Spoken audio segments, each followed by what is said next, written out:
Now this question. Determine the magnitude and direction of the resultant force measured counterclockwise from the positive x-axis. Solve one by first finding the resultant, that is f dash is equal to f2 plus f3, and then forming fr is equal to f dash plus f1. So now we know that how can we solve this type of problems. So I already told you that if the given vectors is more than 2, so we should use the resolution concept here.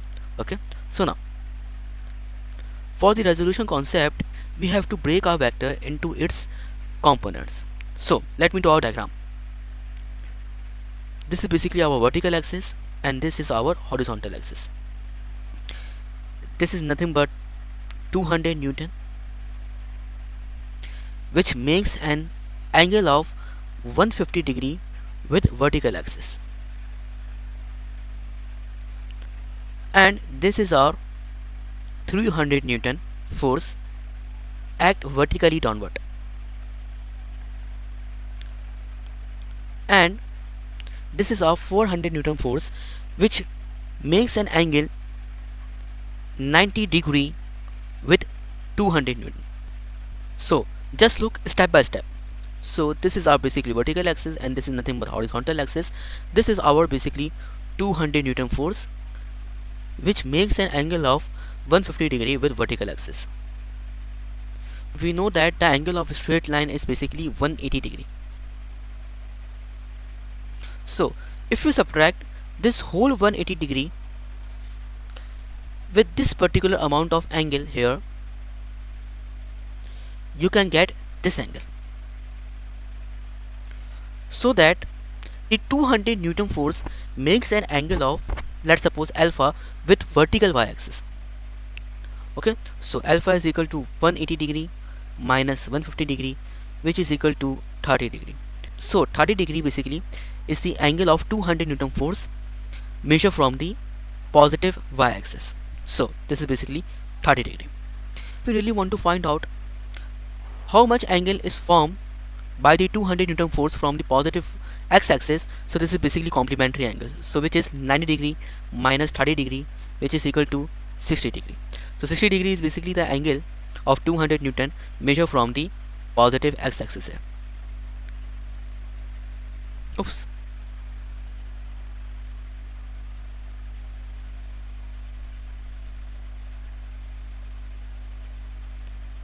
This is basically 60 degree.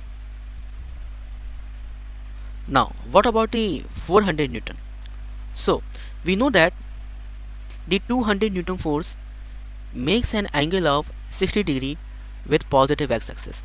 So if you add 90 degree plus 60 degree, you can get 150 degree, and 150 degree is basically the angle of 400 Newton measured from the positive x-axis. So we know about the angles of each and every vector present here, so we apply the resolution concept here. For 200 Newton, this is basically the x component of 200 Newton and this is basically the y component of 200 Newton. So fx is equal to 200 multiplied by cos 60 degree and fy is equal to 200 multiplied by sin 60 degree. So 200 multiplied by cos 60 degree, which is equal to 100 Newton I cap, and sin 60 degree multiplied by 200, which is equal to 173.20 Newton, which is j cap. This is all about the 200 Newton. Now what about the 400? So the components of 400 is basically this one, this is fx, and this one, and the angle between 400 Newton and positive x-axis is nothing but 150 degree. So fx is equal to minus 400 multiplied by cos 150 degree and fy, which is equal to 400 multiplied by sin 150 degree, so which is equal to minus 346.41 Newton I cap, and 400 multiplied by sin 150, which is equal to 200 Newton J. And lastly, The 300 Newton force is basically lie on the axis, so which is equal to 300 Newton J, but negative sign. So add all the components of x-axis and y-axis. So Frx is equal to 100 Newton I minus 346.41 Newton I, and Fry is equal to 200 Newton J plus 173.20 Newton J minus 300 Newton J. So plus 800 and minus 346.41, which is equal to minus 246.41 Newton I. And similarly 200 plus 173.20 minus 300, which is equal to 73.2 Newton J. Now vectorial form of resultant vector is equal to Frx plus Fry, which is equal to minus 246.41 Newton I and plus 73.2 Newton J. So this is basically the vectorial form, and the magnitude form is given by Fr is equal to under root 246.41 square plus 73.2 square, which is equal to 257.05 Newton. Now, and what about its direction? For the direction, we have to apply the tangent theta here. So tangent theta is equal to y upon x. Y is basically 73.2 and x is basically 246.41 minus. So if you divide 73.2 with 246.41, it gives the value of 0.297. So tangent inverse minus 0.297, which is equal to 16.54 degree. So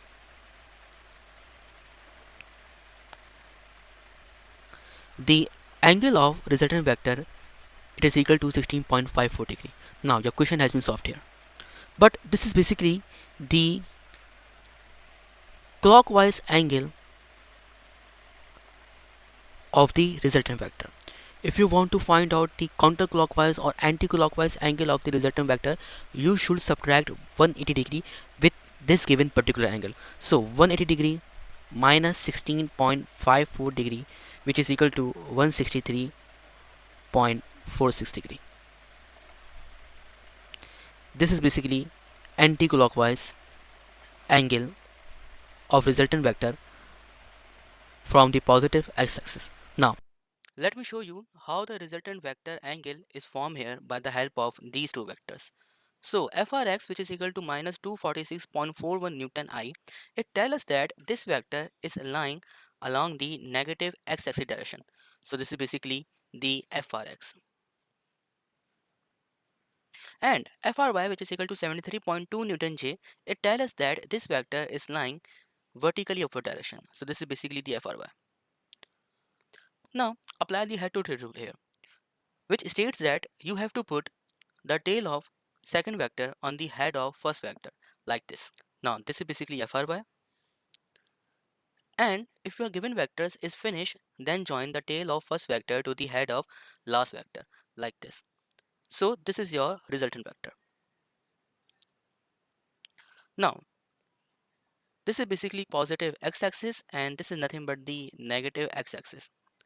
This angle right here, it is basically 16.54 degree, and this angle is measured from the negative x-axis and it is basically clockwise. But if you really want to find out the angle of resultant vector from the positive x-axis, so the angle of a straight line is nothing but the 180 degree. So the angle between the positive x and negative x, it is nothing but the 180 degree. So you should subtract the 180 degree with this particular 16.54 degree, so you will get the angle of resultant vector from the positive x-axis, and it is nothing but 163.46 degree. Now, subscribe my YouTube channel and share it with your friends too.